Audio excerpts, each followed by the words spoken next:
ನಮಸ್ಕಾರ, ನೀವು ನೋಡ್ತಾ ಇದ್ರ ನ್ಯೂಸ್ 18. ನಾನು Dhanashree Poojari. Republic of India ಹೋಯ್ತು, ಇದೀಗ ರಿಪಬ್ಲಿಕ್ ಆಫ್ ಭಾರತ ಆಗ್ತಾ ಇದೆ. ಪ್ರೈಮ್ ಮಿನಿಸ್ಟರ್ ಆಫ್ ಇಂಡಿಯಾ ಈಗ prime minister of Bharat. PM of Bharat ಹೆಸರಿನಲ್ಲಿ ವಿದೇಶಿ ಗಣ್ಯರಿಗೆ ಕೇಂದ್ರದಿಂದ ಒಂದು ಆಹ್ವಾನವನ್ನು ಹೊರಡಿಸಲಾಗಿದೆ. ಸೆಪ್ಟೆಂಬರ್ 7ಕ್ಕೆ 20ನೇ ಆಸಿಯಾನ್ ಭಾರತ ಶೃಂಗಸಭೆಗೆ ಮೋದಿ ಪ್ರಯಾಣವನ್ನು ಬೆಳೆಸಲಿದ್ದಾರೆ. ಸೆಪ್ಟೆಂಬರ್ 7ನೇ ತಾರೀಕಿನಂದು ಇನ್ನು ಪ್ರಧಾನಮಂತ್ರಿ ಆಫ್ ಭಾರತ್ ಅಂತಾನೆ ತಮ್ಮ ಆಹ್ವಾನ ಪತ್ರಿಕೆಯಲ್ಲಿ ಒಂದು ಮೆನ್ಷನ್ ಕೂಡ ಮಾಡಲಾಗಿದೆ. ಇನ್ನು ಈ ಪತ್ರಿಕೆಯನ್ನ ಬಿಜೆಪಿ ರಾಷ್ಟ್ರೀಯ ವಕ್ತಾರ ಸಂಬೀತ್ ಪಾತ್ರ ತಮ್ಮ ಟ್ವಿಟರ್ ಖಾತೆಯಲ್ಲಿ ಪೋಸ್ಟ್ ಮಾಡಿದ್ದಾರೆ. ಇನ್ನು ರಿಪಬ್ಲಿಕ್ ಆಫ್ ಇಂಡಿಯಾ ಬದಲು ರಿಪಬ್ಲಿಕ್ ಆಫ್ ಭಾರತ್ ಆಹ್ವಾನ ಅಂತ ವಿಪಕ್ಷಗಳಿಗೆ ಆಹ್ವಾನ ಪತ್ರಿಕೆಯನ್ನು ಕಳಿಸಿದ್ರು ರಾಷ್ಟ್ರಪತಿ ದ್ರೌಪದಿ ಮುರ್ಮು ಅವರು. ಇವರ ಕಚೇರಿ ಪತ್ರ ಇವತ್ತು ಇಡೀ ದಿನ ದೊಡ್ಡ ಚರ್ಚೆಗೆ ಗ್ರಾಸವಾಗಿತ್ತು. ಅದರಲ್ಲಿ ಪ್ರೆಸಿಡೆಂಟ್ ಆಫ್ ಇಂಡಿಯಾ ಅನ್ನೋ ಸಾಲಿಗೆ ಕೋಕ್ ಕೊಡಲಾಗಿತ್ತು. ಪ್ರೆಸಿಡೆಂಟ್ ಆಫ್ ಭಾರತ್ ಅಂತ ಒಂದು ಸಾಲನ್ನ ಸೇರ್ಪಡೆ ಮಾಡಲಾಗಿತ್ತು. ಇದು ಬೆಳಗ್ಗೆಯಿಂದ ಬಹಳಷ್ಟು ಚರ್ಚೆಗೆ ಗ್ರಾಸವಾಗಿರುವಂತಹ ವಿಚಾರ. ಇದೀಗ ಅಧಿಕೃತ ಹೇಳಿಕೆಯಲ್ಲಿ ಇಂಡಿಯಾ ಪದವನ್ನೇ ತೆಗೆಯಲಾಗಿತ್ತು. ಅದರ ಬೆನ್ನಲ್ಲೇ ಈಗ ಪ್ರೈಮ್ ಮಿನಿಸ್ಟರ್ ಆಫ್ ಇಂಡಿಯಾ ಬದಲು ಪ್ರೈಮ್ ಮಿನಿಸ್ಟರ್ ಆಫ್ ಭಾರತ್ ಅಂತ ಏಷ್ಯನ್ ಶೃಂಗಸಭೆಗೆ ಇಂಡೋನೇಷ್ಯಾಗೆ ತೆರಳುತ್ತಿದ್ದಾರೆ ಪ್ರಧಾನಿ ನರೇಂದ್ರ ಮೋದಿ ಅವರ ಆ ಒಂದು ಆಹ್ವಾನ ಪತ್ರಿಕೆಯಲ್ಲಿ ಇದನ್ನೊಂದು ಮೆನ್ಷನ್ ಮಾಡಲಾಗಿದೆ. ಇನ್ನು ಈ ಆಹ್ವಾನ ಪತ್ರಿಕೆಯನ್ನ ಬಿಜೆಪಿ ರಾಷ್ಟ್ರೀಯ ವಕ್ತಾರ ಸಂಬೀತ್ ಪಾತ್ರ ತಮ್ಮ ಟ್ವಿಟರ್ ಖಾತೆಯಲ್ಲಿ ಒಂದು ಪೋಸ್ಟ್ ಮಾಡಿರುವಂತಹದ್ದು.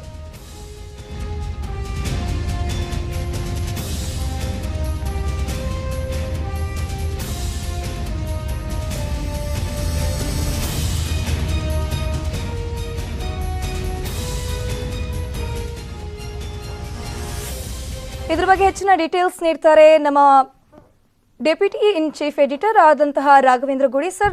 ಇವತ್ತು ಬೆಳಗ್ಗೆಯಿಂದ ರಾಷ್ಟ್ರಪತಿ ದ್ರೌಪದಿ ಮುರ್ಮು ಅವರೊಂದು ಏನು ಆಹ್ವಾನ ಪತ್ರಿಕೆ ಕೊಡ್ತಾರೆ, ಅದರಲ್ಲೇನು ಪ್ರೆಸಿಡೆಂಟ್ ಆಫ್ ಇಂಡಿಯಾ ಬದಲು ಪ್ರೆಸಿಡೆಂಟ್ ಆಫ್ ಭಾರತ್ ಅನ್ನೋದು ಮೆನ್ಷನ್ ಮಾಡ್ತಾರೆ. ಇದೀಗ ಅದರ ಬೆನ್ನಲ್ಲೇ ಪ್ರಧಾನಿ ನರೇಂದ್ರ ಮೋದಿ ಅವರ ಆಹ್ವಾನ ಪತ್ರಿಕೆಯಲ್ಲೂ ಕೂಡ ಪಿಎಂ ಆಫ್ ಭಾರತ್ ಅಂತ ಮೆನ್ಷನ್ ಮಾಡಿದ್ದಾರೆ. ಇದನ್ನೆಲ್ಲ ನೋಡ್ತಾ ಇದ್ರೆ ಹಾಗಾದ್ರೆ ಇದು ಖಚಿತವಾ? ಇದ್ರ ಬಗ್ಗೆ ಈ ಪತ್ರದಲ್ಲಿ ಹೇಳಿರುವ ಹಾಗೇನೆ ಇದು ಪಕ್ಕಾ ಆಗತ್ತಾ ಹಾಗಾದ್ರೆ ಭಾರತ್ ಅನ್ನೋದು ಅಂತ?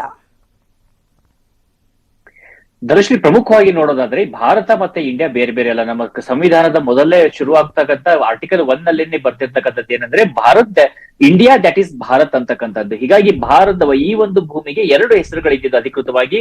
ಒಂದು ಕಡೆಯಿಂದ ಭಾರತ ಅಂತಾನೂ ಇತ್ತು, ಇನ್ನೊಂದು ಇಂಡಿಯಾ ಅಂತ ಕೂಡ ಇತ್ತು. ಆದ್ರೆ ಇತ್ತೀಚಿನ ದಿನಗಳಲ್ಲಿ ಇದ್ರ ಬಗ್ಗೆ ಬದಲಾವಣೆಗಳು ಆಗ್ತಾ ಇದಾವ ಅಂತ ಹೇಳಿ ಸೂಚನೆಗಳು ಕಾಣಿಸ್ತಾ ಇದಾವೆ. ಯಾಕಂದ್ರೆ ಇಷ್ಟು ದಿನಗಳ ಕಾಲ 2 ಹೆಸರುಗಳು ಬೇಕಾ, ಅದರಲ್ಲೂ ಇಂಡಿಯಾ ಅಂತಕ್ಕಂಥ ಹೆಸರು ಬೇಕಾ, ಅದು ಪಾಶ್ಚಾತ್ಯರಿಂದ ಬಂದಿರತಕ್ಕಂಥ ಹೆಸರು, ಆ ಹೆಸರನ್ನೇ ನಾವ್ ಇನ್ನೂ ಇಟ್ಕೊಳ್ಬೇಕಾ ಅಂತೇಳಿ ಸಾಕಷ್ಟು ಚರ್ಚೆಗಳಾಗ್ತಾ ಇತ್ತು. ಆ ಬಗ್ಗೆ ಸಾಕಷ್ಟು ವಿಶ್ಲೇಷಣೆಗಳಾಗಿದ್ದಾವೆ, ಅದಕ್ಕೆ ನ್ಯಾಯಾಂಗ ವಿಚಾರಣೆಗಳು ಕೂಡ ಆಗಿದ್ದಾವೆ.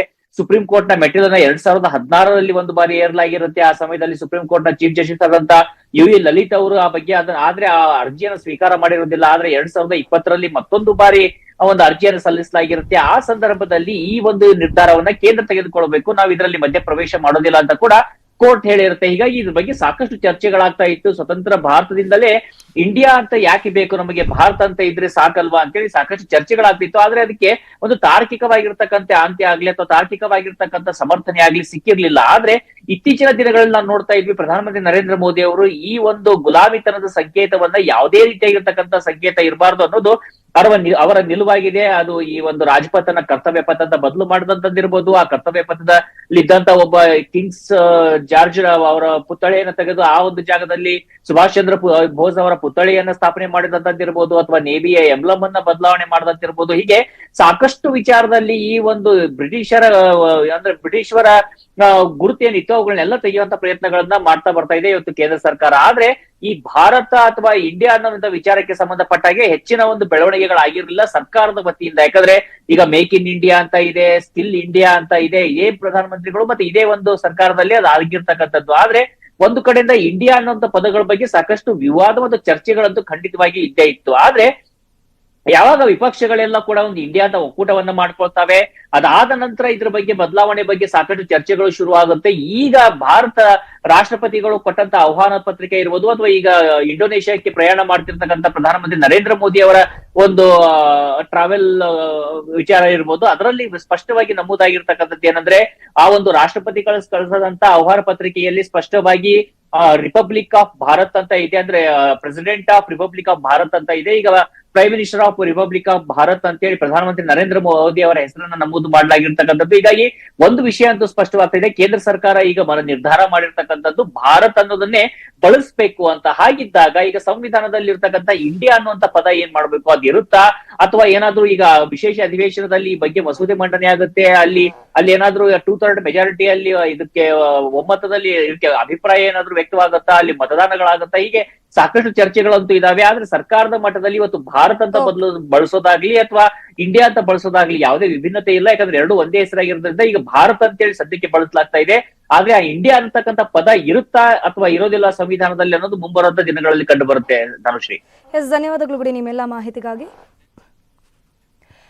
ಹಿಂದೂ ಧರ್ಮ ಯಾವಾಗ ಹುಟ್ಟಿತು, ಯಾರು ಹುಟ್ಟಿಸಿದ್ರು?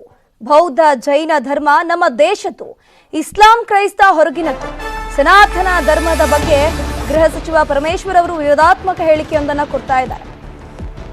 ಹಿಂದೂ ಧರ್ಮದ ಹುಟ್ಟಿನ ಬಗ್ಗೆ ಡಾಕ್ಟರ್ ಜಿ ಪರಮೇಶ್ವರ್ ಅವರು ಒಂದು ವಿವಾದಾತ್ಮಕ ಹೇಳಿಕೆಯನ್ನು ಕೊಟ್ಟಿದ್ದಾರೆ. ಹಿಂದೂ ಧರ್ಮ ಹುಟ್ಟಿನ ಬಗ್ಗೆ ಇನ್ನೂ ಪ್ರಶ್ನೆ ಇದೆ ಅಂತ ಪರಂ ಹೇಳಿದ್ರು. ತುಮಕೂರಿನ ಕೊರಟಗೆರೆಯಲ್ಲಿ ಗೃಹ ಸಚಿವ ಪರಮೇಶ್ವರ್ ಅವರು ಒಂದು ವಿವಾದಾತ್ಮಕ ಹೇಳಿಕೆಯನ್ನ ಕೊಟ್ಟಿರುವಂತದ್ದು. ಹಿಂದೂ ಧರ್ಮ ಯಾವಾಗ ಹುಟ್ಟಿತ್ತು, ಹಿಂದೂ ಧರ್ಮದ ಹುಟ್ಟಿನ ಬಗ್ಗೆ ಇನ್ನೂ ಪ್ರಶ್ನೆ ಇದೆ ಅಂತ ಗೃಹ ಸಚಿವರು ಹೇಳಿದ್ದಾರೆ. ಪ್ರಪಂಚದ ಇತಿಹಾಸದಲ್ಲಿ ಅನೇಕ ಧರ್ಮಗಳು ಹುಟ್ಟುಕೊಂಡಿದ್ದಾವೆ. ಹಿಂದೂ ಧರ್ಮ ಯಾವಾಗ ಹುಟ್ಟಿತು, ಯಾರು ಹುಟ್ಟಿಸಿದ್ರು ಹಿಂದೂ ಧರ್ಮ ಇನ್ನೂ ಕ್ವಶನ್ ಮಾರ್ಕ್ ಬಿದ್ದಿದೆ, ತಂದೆಲ್ಲ ಕ್ವಶನ್ ಮಾರ್ಕ್. ಬೌದ್ಧ ಧರ್ಮ ಈ ದೇಶದಲ್ಲಿ ಹುಟ್ಟುತ್ತೆ, ಜೈನ ಧರ್ಮ ಈ ದೇಶದಲ್ಲಿ ಹುಟ್ಟುತ್ತೆ, ಹೊರಗಡೆಯಿಂದ ಇಸ್ಲಾಂ ಧರ್ಮ ಬಂದಿದೆ, ಕ್ರೈಸ್ತ ಧರ್ಮ ಬಂದಿದೆ. ಪ್ರಪಂಚದ ಇತಿಹಾಸದಲ್ಲಿ ಅನೇಕ ಧರ್ಮಗಳು ಹುಟ್ಟುಕೊಂಡಿದ್ದಾವೆ. ಹಿಂದೂ ಧರ್ಮ ಯಾವಾಗ ಹುಟ್ಟಿತು, ಯಾರು ಹುಟ್ಟಿಸಿದ್ರು ಹಿಂದೂ ಧರ್ಮ ಇನ್ನೂ ಕ್ವಶನ್ ಮಾರ್ಕ್ ಬಿದ್ದಿದೆ, ತಂದೆಲ್ಲ ಕ್ವಶನ್ ಮಾರ್ಕ್. ಬೌದ್ಧ ಧರ್ಮ ಈ ದೇಶದಲ್ಲಿ ಹುಟ್ಟುತ್ತೆ, ಜೈನ ಧರ್ಮ ಈ ದೇಶದಲ್ಲಿ ಹುಟ್ಟುತ್ತೆ, ಹೊರಗಡೆಯಿಂದ ಇಸ್ಲಾಂ ಧರ್ಮ ಬಂದಿದೆ, ಕ್ರೈಸ್ತ ಧರ್ಮ ಬಂದಿದೆ. ಗೌರಿ ಲಂಕೇಶ್ರನ್ನ ಕೋಮುವಾದಿಗಳು ಹತ್ಯೆ ಮಾಡಿದ್ರು.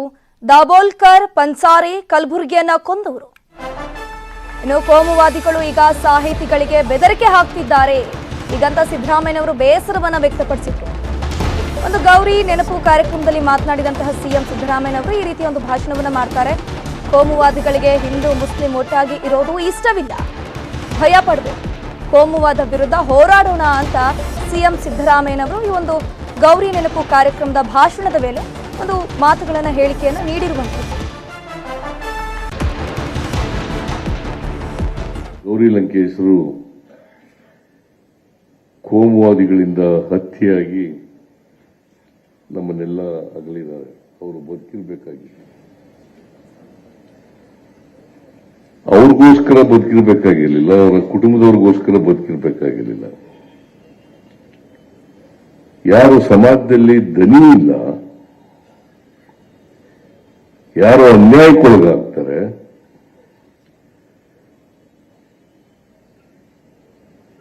ಅಂತವರ ಪರವಾಗಿ ಕೆಲಸ ಮಾಡಲಿಕ್ಕೆ, ಅಂತವ್ರ ಪರವಾಗಿ ಹೋರಾಟ ಮಾಡಲಿಕ್ಕೆ ಶ್ರೀಮತಿ ಗೌರಿ ಲಂಕೇಶ್ರವರು ಬದುಕಬೇಕಾಗಿತ್ತು ಅಂತೇಳಿ ನನಗನ್ಸುತ್ತೆ. ಅವರ ಈ ನೆನಪು ಕಾರ್ಯಕ್ರಮ ಇದೆಯಲ್ಲ, ಇದರಲ್ಲಿ ಭಾಗಿಯಾಗದೆ ನಮ್ಮೆಲ್ರಿಗೂ ಗೌರವ.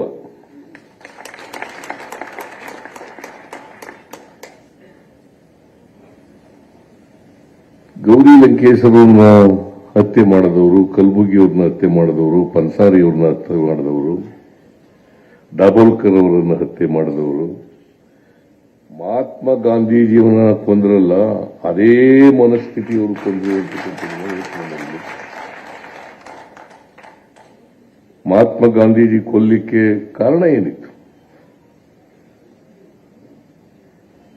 ದೇಶದಲ್ಲಿ ಶಾಂತಿ ಇರಬೇಕು, ನೆಮ್ಮದಿ ಇರಬೇಕು, ಸೌಹಾರ್ದತೆ ಇರಬೇಕು ಅಂತೇಳಿ ಬದುಕಿನುದ್ದಕ್ಕೂ ಕೂಡ ಹೋರಾಟ ಮಾಡೋದು. ಎಸ್, ಅದ್ರ ಬಗ್ಗೆ ಹೆಚ್ಚಿನ ಡೀಟೇಲ್ಸ್ ನೀಡ್ತಾರೆ ನಮ್ಮ ಪೊಲಿಟಿಕಲ್ ಹೆಡ್ ಬ್ಯೂರೋ ಆದಂತಹ ಚಿದಾನಂದ್ ಪಟೇಲ್ ಅವರು. ಸರ್ ನಮಸ್ತೆ. ಹಿಂದೂ ಧರ್ಮದ ಬಗ್ಗೆ ಪರಮೇಶ್ವರ್ ಅವರ ಮಾತು ಮತ್ತು ವಿವಾದಕ್ಕೆ ಎಡೆಮಾಡಿಕೊಟ್ಟಿದೆ. ಇದೇನು ಸ್ಟಾಲಿನ್ ಪುತ್ರರ ಆರೋಪಕ್ಕೆ ತಿರುಗಿಸೋ ಹೇಳಿಕೆಯನ್ನ ಅಥವಾ ಬಾಯಿ ತಪ್ಪಿ ಈ ತರ ಹೇಳಿಕೆಯನ್ನ ಕೊಟ್ರ? ಹಾಗೇನೆ ಇವತ್ತು ಸಂಜೆ ನಡೆದಂತಹ ಕಾರ್ಯಕ್ರಮದಲ್ಲಿ ಸಿಎಂ ಸಿದ್ದರಾಮಯ್ಯನವರು ಕೂಡ ಒಂದು ಹೇಳಿಕೆಯನ್ನು ಕೊಡ್ತಾರೆ. ಗೌರಿ ಲಂಕೇಶ್ವರನ ಕೋಮುವಾದಿಗಳು ಹತ್ಯೆ ಮಾಡಿದ್ರು ಅಂತ. ಇದ್ರ ಬಗ್ಗೆ ಏನಿದೆ ಹೆಚ್ಚಿನ ಮಾಹಿತಿ ಅಂತ? ಧನುಶ್ರೀ, ರಾಜ್ಯದ ಕಾನೂನು ಸುವ್ಯವಸ್ಥೆಯನ್ನ ಕಾಪಾಡಬೇಕಾದಂತ ರಾಜ್ಯದ ಗೃಹ ಸಚಿವರೊಬ್ಬರು ಸೂಕ್ಷ್ಮ ವಿಚಾರ ಸಂಬಂಧಪಟ್ಟಾಗೆ ಧರ್ಮ ವಿಚಾರದ ಸಂಬಂಧಪಟ್ಟಾಗೆ ಮಾತನಾಡಿರ್ತಕ್ಕಂಥ ಮಾತು ಬಹುಶಃ ಡಾಕ್ಟರ್ ಜಿ ಪರಮೇಶ್ವರ್ ಅವರಿಗೆ ಅಧಿಕಾರದ ಅಹಂ ಅನ್ನೋ ರೀತಿಯಲ್ಲಿ ಈಗಾಗಲೇ ರಾಜ್ಯಾದ್ಯಂತ ಚರ್ಚೆ ನಡೆಸಿರುವಂತದ್ದು. ಯಾಕಂತ ಹೇಳಿದ್ರೆ ಈ ಹಿಂದೆ ಕೂಡ ಕೆಲವೊಂದ್ ಕಡೆ ಇದು ಟಂಗ್ ಟ್ವಿಸ್ಟ್ ಅನ್ನೋಕ್ಕಿಂತಲೂ ಪ್ರಮುಖವಾಗಿ ಶಿಕ್ಷಕರ ದಿನಾಚರಣೆ ಸಂದರ್ಭದಲ್ಲಿ ಡಾಕ್ಟರ್ ಜಿ ಪರಮೇಶ್ವರ್ ಅವರು ಕೊರಟಗೆರೆಯಲ್ಲಿ ಇವತ್ತು ಹಿಂದೂ ಧರ್ಮದ ಹುಟ್ಟಿನ ಬಗ್ಗೆ ಪ್ರಶ್ನೆಯನ್ನ ಮಾಡಿದ್ದಾರೆ. ಬೇರೆ ಬೇರೆ ಧರ್ಮಗಳನ್ನ ಪ್ರಸ್ತಾಪ ಮಾಡ್ತಾ ಇದ್ದಾರೆ. ಆ ಧರ್ಮಗಳಿಗೆ ಹುಟ್ಟಿಗೆ ಹಲವಾರು ಕಾರಣಗಳಿದಾವೆ, ಹುಟ್ಟಿಗೆ ಕಾರಣಕರ್ತರಿದ್ದಾರೆ. ಆದ್ರೆ ಹಿಂದೂ ಧರ್ಮವನ್ನ ಹುಟ್ಟಿಸಿದವರು ಯಾರು ಅಂತ ಒಂದು ಪ್ರಶ್ನೆ, ಮೂಲ ಪ್ರಶ್ನೆಯನ್ನ ಹಾಕಿರುವಂತದ್ದು. ಕೆಲವೊಂದ್ ಕಡೆ ಈ ಒಂದು ಪರಮೇಶ್ವರ್ ಹೇಳಿಕೆ ಬಹುಶಃ ಅದು ಆ ಹೇಳಿಕೆ ಆ ಸಂದರ್ಭದಲ್ಲಿ ಅವರಿಗೆ ಅದೆಲ್ಲ ಒಂದ್ ಕಡೆ ಬೇರೊಬ್ಬರನ್ನ ಮೆಚ್ಚಿಸುವಂತ, ಒಂದು ಸಮುದಾಯವನ್ನ ಮೆಚ್ಚಿಸುವಂತ ಹೇಳಿಕೆ ಇರ್ಬೋದು. ಆದ್ರೆ ರಾಜಕೀಯವಾಗಿ ಲೆಕ್ಕಾಚಾರವನ್ನ ಹಾಕಿದ್ರೆ ಇದು ಕಾಂಗ್ರೆಸ್ ಪಕ್ಷಕ್ಕೆ ಅತಿ ದೊಡ್ಡ ಡ್ಯಾಮೇಜ್ ಆಗಲಿದೆ. ನಾಟ್ ಓನ್ಲಿ ಕರ್ನಾಟಕ ಕಾಂಗ್ರೆಸ್ ಅಷ್ಟೇ, ಇಡೀ ದೇಶದಲ್ಲಿ ಕೆಲವೊಂದ್ ಕಡೆ ಚುನಾವಣೆ ಸಂದರ್ಭದಲ್ಲಿ, ಲೋಕಸಭಾ ಚುನಾವಣೆ ಸಂದರ್ಭದಲ್ಲಿ ಭಾರತೀಯ ಜನತಾ ಪಕ್ಷಕ್ಕೆ ಪರಮೇಶ್ವರ್ ಅಂತ ಒಬ್ಬ ವ್ಯಕ್ತಿ ರಾಜಕೀಯ ಅಸ್ತ್ರವನ್ನು ಕೊಡುವ ಮುಖಾಂತರ ಕಾಂಗ್ರೆಸ್ಗೆ ಇದು ಒಂದು ಇಕ್ಕಟ್ಟು ತರುವ ಹೇಳಿಕೆ ಅಂತಲೇ ಹೇಳಲಾಗ್ತಿದೆ. ಯಾಕಂತ ಹೇಳಿದ್ರೆ ಈಗಾಗಲೇ ಧರ್ಮದ ವಿಚಾರ ಸಂಬಂಧಪಟ್ಟಾಗೆ ಅದನ್ನ ರಾಜಕೀಯವಾದ ಅಸ್ತ್ರವನ್ನ ಬಳಸಿಕೊಳ್ಳಿ ಬಿಜೆಪಿ ಬಹಳಷ್ಟು ಕಡೆ ಸಕ್ಸಸ್ ಆಗಿರುವಂತದ್ದು. ಇದರ ಬೆನ್ನಲ್ಲೇ ಉದಯನಿಧಿ ಮಾರನ್ ಹೇಳಿಕೆಯನ್ನು ಕೂಡ ಕಾಂಗ್ರೆಸ್ ಪಕ್ಷ ಅಂತರವನ್ನ ಕಾಯ್ದುಕೊಳ್ತಿರುವಂತದ್ದು. ಈ ಅಂತರ ಕಾಯ್ದುಕೊಳ್ಳುವ ಮಧ್ಯದಲ್ಲೇ ರಾಜ್ಯದ ಒಬ್ಬ ಜವಾಬ್ದಾರಿ ಇರ್ತಕ್ಕಂತ, ಒಬ್ಬ ವಿದ್ಯಾಭ್ಯಾಸವನ್ನು ಹೊಂದಿರ್ತಕ್ಕಂತ ಒಬ್ಬ ವ್ಯಕ್ತಿ ಮತ್ತು ಪ್ರದೇಶ ಕಾಂಗ್ರೆಸ್ ಸಮಿತಿ ಅಧ್ಯಕ್ಷ ಹುದ್ದೆಯನ್ನ ನಿರ್ವಹಿಸಿದಂತವರು, ಬಹಳಷ್ಟು ವರ್ಷ ಸುಮಾರು 35-40 ವರ್ಷ ರಾಜಕಾರಣ ಮಾಡಿದಂತ ವ್ಯಕ್ತಿ ಧರ್ಮದ ವಿಚಾರವಾಗಿ ಸೂಕ್ಷ್ಮ ವಿಚಾರವನ್ನ ಇಷ್ಟೊಂದು ಎಲ್ಲೊಂದ್ ಕಡೆ ಅದನ್ನ ಆದಿ ಮತ್ತು ಬೀದಿಯಲ್ಲಿ ಅದರ ಪ್ರಶ್ನೆಯನ್ನ ಮಾಡಿರುವಂತದ್ದು ಎಲ್ಲೊಂದ್ ಕಡೆ ಇದು ಬಿಜೆಪಿಗೆ ಸಿಕ್ಕಿರ್ತಕ್ಕಂಥ ಅಸ್ತ್ರ ಮತ್ತು ಧರ್ಮದ ಬಗ್ಗೆ ಅಪಾರ ನಂಬಿಕೆ ಇಟ್ಟಿರ್ತಕ್ಕಂಥ ಭಾರತೀಯರಿಗೆ ಮತ್ತು ಧರ್ಮದ ಸಂಬಂಧಪಟ್ಟ ಹಾಗೆ ಹಲವಾರು ಎಲ್ಲೊಂದ್ ಕಡೆ ನಂಬಿಕೆಗಳನ್ನ ಇಟ್ಟುಕೊಂಡು ಆ ನಂಬಿಕೆಗಳನ್ನ ಜಾರಿ ಮಾಡ್ಕೊಳ್ತಿರ್ತಕ್ಕಂಥ ಹಲವಾರಿಗೆ ಇದು ಎಲ್ಲೊಂದ್ ಕಡೆ ಭಾವನಾತ್ಮಕವಾಗಿ ಘಾಸಿಗೊಳಿಸಿದ್ದು ಅಂತ ಹೇಳಿ ಈಗಾಗಲೇ ವಿಶ್ಲೇಷಣೆ ಮಾಡ್ತಿರುವಂತದ್ದು.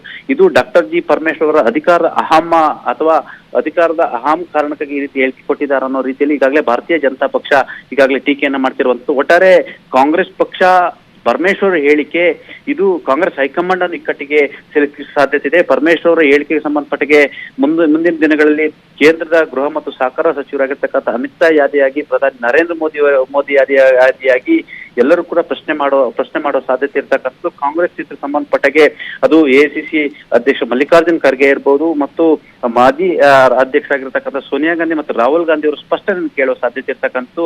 NDA ಒಕ್ಕೂಟದ ಕೂಡ ನಿಲುವೇನಂತೇಳಿ ಪ್ರಶ್ನೆ ಮಾಡೋ ಸಾಧ್ಯತೆ ಇರ್ತಕ್ಕಂಥದ್ದು. ಬಹುಶಃ ಎಲ್ಲ ಒಂದ್ ಕಡೆ ಉದಯನಿಧಿಯ ಒಂದು ಕಿಚ್ಚಿಗೆ ಬೆಂಕಿಗೆ ಪರಮೇಶ್ವರ್ ಅವರ ಈ ಹೇಳಿಕೆ ಮತ್ತಷ್ಟು ತುಪ್ಪವನ್ನ ಸುರಿದಿರುವಂತದ್ದು. ಆ ಮುಖಾಂತರ ಇದು ಕಾಂಗ್ರೆಸ್ ಪಕ್ಷಕ್ಕೆ ಇಕ್ಕಟ್ಟನ್ನು ತಂದಿರುವಂತದ್ದು. ಒಟ್ಟಾರೆ ಪರಮೇಶ್ವರ್ ಅವರ ಈ ಹೇಳಿಕೆ ಬಿಜೆಪಿಗೆ ಅಸ್ತ್ರ ಆಗಿರುವಂತದ್ದು. ಧನುಶ್ರೀ, ಎಸ್, ಧನ್ಯವಾದಗಳು ಚಿದಾನಂದ್ ಪಟೇಲ್ ನಿಮ್ಮೆಲ್ಲ ಮಾಹಿತಿಗಾಗಿ. Welcome back. ಸಂಜೆ ಸುರಿದ ಮಳೆಗೆ ಬೆಂಗಳೂರಿನಲ್ಲಿ ಬೃಹತ್ ಮರವೊಂದು ಧರೆಗೆ ಉರುಳಿದೆ. ಮಲ್ಲೇಶ್ವರಂನ ಕೆಸಿ ಜನರಲ್ ಆಸ್ಪತ್ರೆ ಬಳಿ ರಸ್ತೆ ಬದಿ ನಿಂತಿದ್ದ ಕಾರಿನ ಮೇಲೆ ಈ ಒಂದು ಮರ ಬಿದ್ದಿದೆ. ಇನ್ನು ಕಾರು ನಿಲ್ಲಿಸಿದ ಚಾಲಕ ಟೀ ಕುಡಿಯೋಕೆ ಅಂತ ಹೋಗಿದ್ದ. ಡ್ರೈವರ್ ಕಾರಿನಿಂದ ಇಳಿದ ಸೆಕೆಂಡುಗಳಲ್ಲೇ ಮರ ಬಿದ್ದಿದೆ. ಅದೃಷ್ಟಕ್ಕೆ ಯಾರಿಗೂ ಏನು ಅಪಾಯವಾಗಿಲ್ಲ.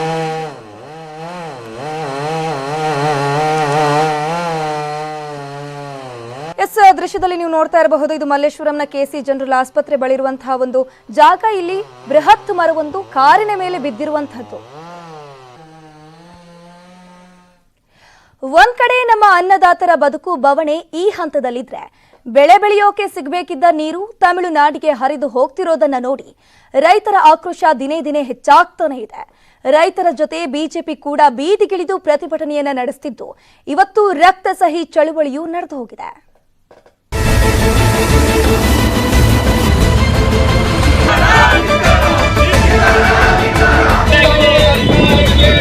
ಮಂಡ್ಯ ಬಿಜೆಪಿ ಕಾರ್ಯಕರ್ತರು ರಕ್ತಸಹಿ ಚಳವಳಿ ನಡೆಸಿದ್ದಾರೆ. ತಮಿಳುನಾಡಿಗೆ ನೀರು ಹರಿಸುತ್ತಿರುವುದನ್ನು ನಿಲ್ಲಿಸಬೇಕು ಎಂದು ಆಗ್ರಹಿಸಿ ರಾಜ್ಯಪಾಲರಿಗೆ ಪತ್ರ ರವಾನಿಸಿದ್ದಾರೆ. ಈ ಪತ್ರದಲ್ಲಿ ರಕ್ತದ ಹೆಬ್ಬೆಟ್ಟು ಒತ್ತಿ ತಮ್ಮ ಬೇಡಿಕೆಗೆ ಸ್ಪಂದಿಸುವಂತೆ ಮನವಿ ಮಾಡಿದ್ದಾರೆ. ಇದಕ್ಕೂ ಮೊದಲು ರಸ್ತೆಯಲ್ಲೇ ಪ್ರತಿಭಟನೆ ಮಾಡುವಾಗ ರಕ್ತಸಹಿಗೆ ಪೊಲೀಸರು ಅಡ್ಡಪಡಿಸಿದ್ರು. ಈ ವೇಳೆ ಕೆಲಕಾಲ ಬಿಜೆಪಿ ಕಾರ್ಯಕರ್ತರು ಹಾಗೂ ಪೊಲೀಸರ ನಡುವೆ ವಾಗ್ವಾದ ನಡೆಯಿತು.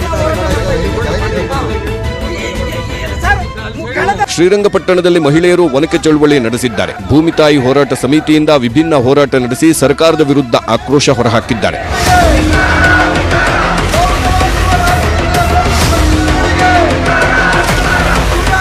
ಚಾಮರಾಜನಗರದಲ್ಲಿ ಕಣ್ಣಿಗೆ ಕಪ್ಪು ಪಟ್ಟಿ ಧರಿಸಿ ಕನ್ನಡ ಸಂಘಟನೆಗಳು ಪ್ರತಿಭಟಿಸಿದ್ವು. ಕಾವೇರಿ ನೀರು ನಿರ್ವಹಣಾ ಪ್ರಾಧಿಕಾರ ಕರ್ನಾಟಕದ ಪಾಲಿಗೆ ಕುರುಡಾಗಿದೆ ಅಂತ ಘೋಷಣೆ ಮೊಳಗಿಸಿದ್ರು.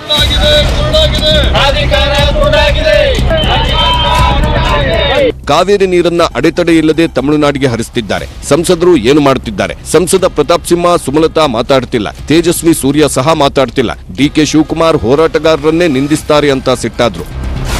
ಮೈಸೂರಿನಲ್ಲಿ ಪ್ರತಾಪ್ ಸಿಂಹ ಅಷ್ಟೊಂದು ಕೂಗಾಡ್ತಿದ್ದ ಮನುಷ್ಯ ಕಾವೇರಿ ಬಗ್ಗೆ ಒಂದು ಮಾತಾಡ್ತಾ ಇಲ್ಲ. ತಾಯಿ ಸುಮಲತಾ ಅವರು ಬಹಳ ಗಂಭೀರವಾಗ್ಬಿಟ್ರು, ಅವರು ಏನು ಮಾತಾಡ್ತಾ ಇಲ್ಲ. ಮತ್ತು ಬೆಂಗಳೂರಲ್ಲಿ ಒಬ್ರಿದ್ದಾರೆ ತೇಜಸ್ವಿ ಸೂರ್ಯ, ಅವ್ರಿಗೂ ಗೊತ್ತೇ ಇಲ್ಲ ಕಾವೇರಿ ಏನು ಅಂತ. ಜಲಸಂಪನ್ಮೂಲ ಸಚಿವರು ಹೇಳ್ತಾರೆ, ನಾನು ಮೇಕೆದಾಟು ಬಗ್ಗೆ ಪಾದಯಾತ್ರೆ ಮಾಡಿದಾಗ ನೀವೆಲ್ಲ ಹೋಗಿದ್ರಿ ಅಂತ. ಈ ತರ ಮಾತಾಡಬಹುದು ಅವರು? ನಾಳೆ ಸುಪ್ರೀಂ ಕೋರ್ಟ್ನಲ್ಲಿ ಕಾವೇರಿ ವಿಚಾರಣೆ. ತಮಿಳುನಾಡು 10,000 ಕ್ಯೂಸೆಕ್ ಕೇಳ್ತಿದೆ, ಕರ್ನಾಟಕ ಆಗಲ್ಲ ಅಂತಿದೆ. ನ್ಯಾಯಾಧಿಕರಣ ಪ್ರಾಧಿಕಾರದ ಮಾತು ಕೇಳಿ ಪ್ರತಿದಿನ ತಮಿಳುನಾಡಿಗೂ ನೀರು ಬಿಡ್ತಿರೋ ಸರ್ಕಾರಕ್ಕೆ ನಾಳೆ ಅಗ್ನಿ ಪರೀಕ್ಷೆ. ಸುಪ್ರೀಂ ಕೋರ್ಟ್ನಲ್ಲಿ ನಾಳೆ ಅರ್ಜಿ ವಿಚಾರಣೆಗೆ ಬರಲಿದ್ದು, ಕರ್ನಾಟಕದ ಪಾಲಿಗೆ ಸಿಹಿ ಸಿಗುತ್ತಾ ಅನ್ನೋ ನಿರೀಕ್ಷೆ ಎಲ್ಲರದ್ದು. ತೀರ್ಮಾನ ಕೊಡೋದಕ್ಕೆ ಮೊದಲೇನೆ ನಾವು ಊಹೆ ಮಾಡ್ಕೊಂಡು ನಾವು ತೀರ್ಮಾನ ಹೇಳ್ತಕ್ಕಂಥದ್ದು ಸೂಕ್ತ ಅಲ್ಲ. ನಾಳೆವರೆಗೂ ಕಾಯೋಣ. ಸೊ ನಾಳೆ ಏನಾಗುತ್ತೆ ಅನ್ನೋದ್ರ ಮೇಲೆ ನಾವು ತೀರ್ಮಾನ ಮಾಡಬೇಕಾಗುತ್ತೆ. ನಾವು ಪಾಸಿಟಿವ್ ಆಗಿದ್ದೀವಿ. ಸದ್ಯಕ್ಕೆ ಕೆಆರ್ಎಸ್ನಲ್ಲಿರೋದು 22 ಟಿಎಂಸಿ ನೀರು. ಮಳೆ ಬಂದ್ರೆ ಬಚಾವ್. ಕೋರ್ಟ್ನಲ್ಲೂ ನೀರು ಬಿಡಿ ಅಂದ್ರೆ 17 ಟಿಎಂಸಿಗೆ ಇಳಿಯುತ್ತೆ. ಆಗ ಬೆಂಗಳೂರಿನ ಜನ ಬಾಯ್ ಬಡ್ಕೋಬೇಕು. ಸೆಪ್ಟೆಂಬರ್ 9 ಮತ್ತು 10 ದೆಹಲಿಯಲ್ಲಿ G20 ಶೃಂಗಸಭೆ ನಡೆಯಲಿದೆ. ಇಡೀ ವಿಶ್ವವೇ ಭಾರತದತ್ತ ತಿರುಗಿ ನೋಡುತ್ತಿದ್ದು, G20 ಶೃಂಗಸಭೆಯನ್ನ ಯಶಸ್ವಿಗೊಳಿಸಲು ಮೋದಿ ಸರ್ಕಾರ ಪಣ ತೊಟ್ಟಿದೆ. ಸಾಕಷ್ಟು ಸವಾಲುಗಳ ಮಧ್ಯೆ, ಬಿಡುವಿಲ್ಲದ ನಿರಂತರ ಕೆಲಸಗಳ ಮಧ್ಯೆಯೂ ಪ್ರಧಾನಿ ಮೋದಿ ನೆಟ್ವರ್ಕ್ 18 ಗ್ರೂಪ್ ಹಾಗೂ ಮನಿ ಕಂಟ್ರೋಲ್ಗೆ ವಿಶೇಷ ಸಂದರ್ಶನವನ್ನ ಕೊಟ್ಟರು.